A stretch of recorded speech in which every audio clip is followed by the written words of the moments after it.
Dieu nous dit, je t'enseignerai la voie de la sagesse, je te dirigerai dans les chemins de la droiture. Quand tu marcheras, tes pas ne seront pas gênés. Si tu cours, tu ne trébucheras pas. Proverbe 4, 11, 12. Néhémie était serviteur du roi de Perse, Assouze. Néhémie 1, 1, 2, 1. Il avait là une situation enviable. Pourtant, son cœur était pas à Souze, mais à Jérusalem, la ville de ses ancêtres, alors en ruine. Aussi voulait-il parler au roi en faveur de cette ville. Or, c'est le roi lui-même qui prend l'initiative. Que demandes-tu? Néhémie 2,4.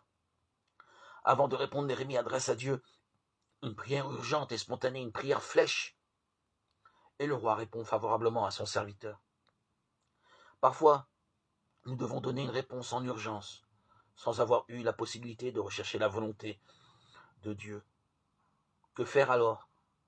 Comme Néhémie adresse au Seigneur une prière instantanée, une simple pensée qui monte vers lui, un appel à l'aide. Que la situation soit urgente ou non, le Seigneur désire nous conduire.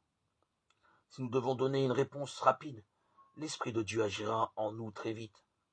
En une fraction de seconde, il peut nous communiquer comme une intuition de la réponse à faire.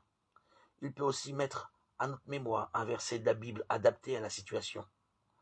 Nous comprendrons ce qu'il faut faire ou dire d'autant plus facilement que nous aurons laissé auparavant sa parole pénétrer en nous et y habiter. Colossiens 3,16.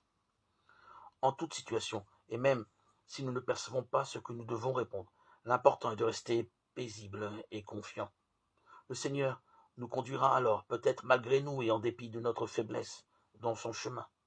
Il nous accordera aussi calme et tranquillité.